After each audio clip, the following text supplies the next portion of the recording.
Good morning once again, my brothers and sisters in Jesus Christ. Today we find ourselves in Leviticus 23, and we have a long chapter. But the topic is about the feasts and the festivals that God prescribes for his community. Remember the book of Leviticus, it's going to be on the test. It's about how do the people of God become holy to be in the presence of God. God has offered a sacrificial system to them that gives them a process that he has decreed for them to enter his presence. And today we find the feasts and festivals meant to help them remember what God's done, remember who God is, and celebrate the salvation that God provides. So we're going to go fast because there's a chart at the end of this I want to spend a minute on. But here we are again. The Lord said to Moses. So again, we understand these commands come directly from God himself. Speak to the Israelites, say to them, these are my appointed feasts, the appointed feasts of the Lord, okay, which you are to proclaim as sacred assemblies. Here's what I want you to do. Observe these things. Okay, so we start with a basic one that was found all the way back in Exodus 20 in the Ten Commandments. There are 6 days when you may work, but the seventh day is a Sabbath of rest, a day of sacred assembly. And this is why we have a day where we spend our day worshiping God together. In the New Testament, Christian, it's become Sunday, but excuse me, in the old days, in this setting, it's Saturday. Don't do any work. Okay, that doesn't seem that hard to figure out wherever you live. It's the Sabbath to the Lord. So that's where he starts when he starts talking about his feasts and festivals. These are the Lord's appointed feasts, the sacred assemblies you are to proclaim at their appointed times. So here we go. The Lord's Passover begins at twilight on the 14th day of the first month. This is probably the most significant feast when we get to the New Testament. You have the Passover, you have the Feast of Unleavened Bread, you have the Pentecost celebration, but the Passover is what God used in Egypt to foreshadow the cross of Christ. The lamb is slain, the blood of the lamb covers the doorpost, death passes over that household if they're covered by the blood of the lamb. The cross models that exactly. Well, maybe not the doorpost part, but the blood of the lamb is shed. Those who have faith in Jesus Christ are covered, and they escape the wrath of God through faith in Jesus Christ. Okay, so God says, let's start here with the Passover, the 14th day of the first month. All right, on the 15th day of that month, so the next day after Passover, the Lord's Feast of Unleavened Bread begins. For 7 days you must eat bread made without yeast. On the first day, hold a sacred assembly and do no regular work. For 7 days, present an offering made to the Lord by fire. And on the seventh day, hold a sacred assembly and do no regular work. You see, like this is the third or fourth time God has said, don't work during these times. The Lord said to Moses, speak to the Israelites and say to them, when you enter the land I am going to give you, and you reap its harvest, bring to the priest a sheaf of the first grain you harvest. All right, so now we're talking about when we get to the promised land and you have a harvest. This is what I want you to do with it. Bring it to the priest, at least the first part of it. He is to wave the sheaf before the Lord, so it will be accepted on your behalf. The priest is to wave it on the day after the Sabbath. That would be a Sunday to us, because their Sabbath is Saturday.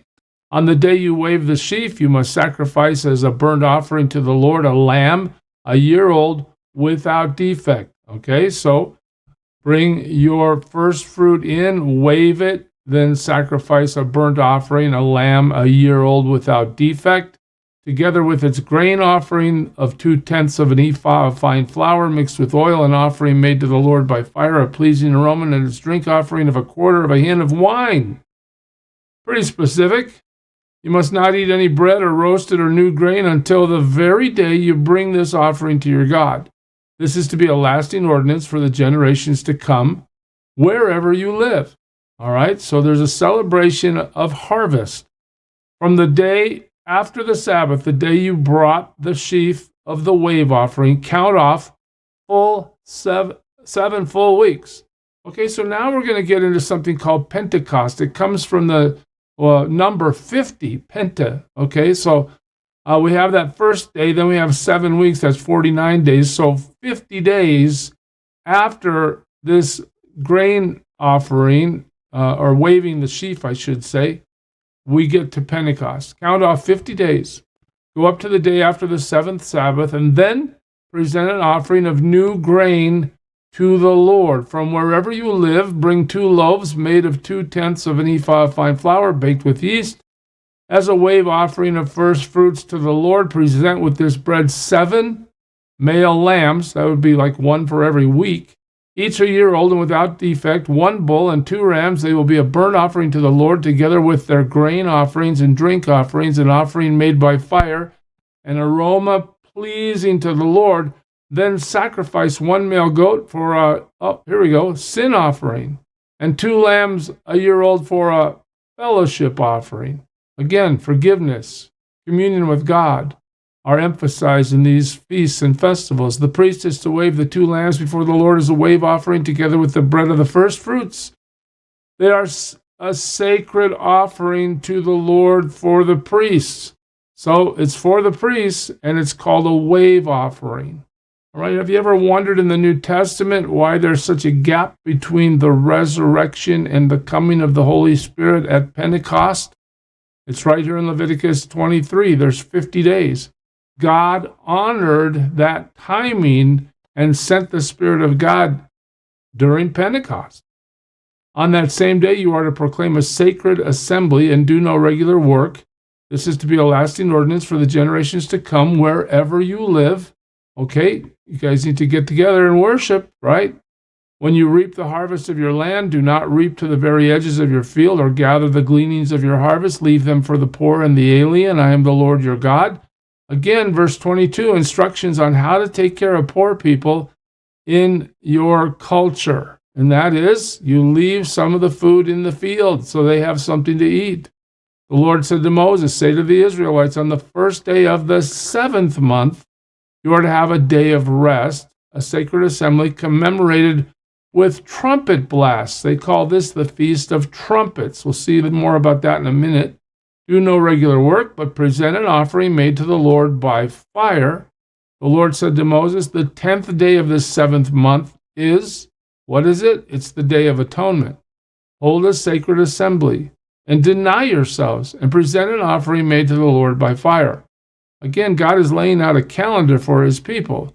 Do no work on that day, because it is the Day of Atonement, when atonement is made for you before the Lord your God. Anyone who does not deny himself on that day must be cut off from his people.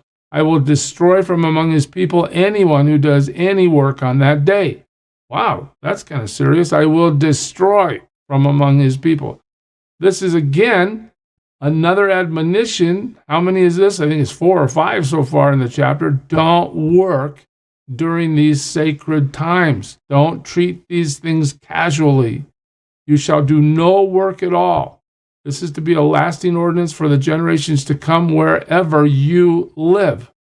It is a Sabbath of rest for you, and you must deny yourselves. From the evening of the 9th day of the month until the following evening, you are to observe your Sabbath. What does that mean? Don't work. The Lord said to Moses, say to the Israelites, on the 15th day of the 7th month, the Lord's, Feast of Tabernacles begins, and it lasts for 7 days. Okay, what's this about? The first day is a sacred assembly, same sort of beginning, for the Feast of Tabernacles. Get together, worship the Lord, no work. All right. For 7 days, present offerings made to the Lord by fire, and on the 8th day, hold a sacred assembly. Present an offering made to the Lord by fire. It is the closing assembly. Do no regular work. Then we're told this, these are the Lord's appointed feasts, which you are to proclaim as sacred assemblies for bringing offerings made to the Lord by fire, the burnt offerings and the grain offerings, sacrifices and drink offerings required for each day. These offerings are in addition to those for the Lord's Sabbaths, and in addition to your gifts and whatever you have vowed, and all the free will offerings you give to the Lord. So we see God has truly given his prescription. This is what it's going to take. This is the calendar I want you to follow. This is what I want you to do in these certain times of the year. So beginning with the 15th day of the 7th month, after you have gathered the crops of the land, celebrate the festival to the Lord for 7 days. All right, this is a harvest then. The first day is a day of rest. The 8th day is also a day of rest. Again, how many times have we been told to rest during these sacred times? On the first day, you are to take choice fruit from the trees and palm fronds, leafy branches, and poplars, and rejoice before the Lord your God for 7 days. Just get happy about who God is and how he loves you and what he's done. That sounds like fun. Celebrate this as a festival to the Lord for 7 days each year. This is to be a lasting ordinance for the generations to come. Celebrate it in the 7th month. Oh, wow, look at this. Live in booths for 7 days. Wow, what is that? All native-born Israelites are to live in booths. I found a picture of one of those booths. So there's an idea. Who knows if they looked exactly like that, but there's a picture of the one I found where this is a booth that you're supposed to live in for 7 days during this festival. So your descendants will know that I had the Israelites live in booths when I brought them out of Egypt. I am the Lord your God. So Moses announced to the Israelites the appointed feast of the Lord. You remember in Matthew 17 when Jesus takes Peter, John, and James up the mountain and he is transfigured before them. Do you remember Peter's immediate reaction? Oh, we should build a booth for these guys. We should get a place going where we can all hang out for a while. Well, it comes from this. His idea comes from this. But anyway, let me move forward to this little chart. It's probably too small for you to see, but if you freeze the frame and take a closer look, it might help you. On the left is the sacred order. Okay, so the first festival is called Abib, or that's the month it happens in. It's also known as Nisan. It happens between March and April. It's the first celebration in terms of the sacred order of Israel's calendar, but it happens in their 7th month. And there you have Passover, unleavened bread, and first fruits. Okay, then there's another celebration in the 3rd month, according to the sacred order, Sivan, May and June. That's the celebration of Pentecost, or the Festival of Weeks, it's called sometimes. It's the 9th month in the Hebrew calendar, okay? Then on down to the 7th in the sacred order, Tishri or Itharim, September, October. It's where the trumpets come in. The Day of Atonement is celebrated. Tabernacles and booths are also included in that time frame. If you get down to the sacred order of number 9, you end up celebrating Hanukkah, all right, or the Feast of Dedication, and then all the way down to the 12th in the sacred order, the 6th month in the Hebrew calendar, February and March, as we know it, it's called Adar, and that's when they celebrate Purim, all right? So, okay, God has order for his community, and he has a way, and this is a big thing for God, he has a way for his people to celebrate and remember what God has done. Yes, they need to obey, they need to exactly perform as God has decreed. Okay, but the point, remember what I've done. Remember how I saved you. Remember how I provided for you. Remember how I keep providing for you. Worship, rejoice, have a community, have a festival, be together as my people and I as your God. Really important. Really important. This is about God spending time with the people that he has made holy as they remember what he's done. It wouldn't hurt us at all to sit down and, how's that song go? Count your many blessings, name them one by one, right? Just remember what God has done in your life and rejoice in it. We don't have these festivals in modern Christianity, not in the same way anyway. We basically have communion and baptism as the ordinances of the Lord now. But nonetheless, we're still called to celebrate. We're still called to rejoice in the Lord always and to remember what he's done. That's it for today, church. God bless you. Serve him well. Who is it who for sinners shed his blood, and now for cleansing all can plunge beneath that flood? It's Jesus. But do you know who he is?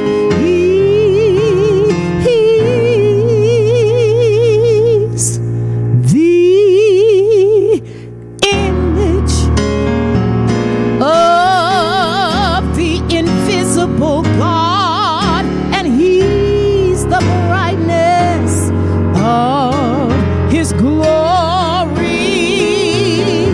the first, the last, the future, the past. He is God.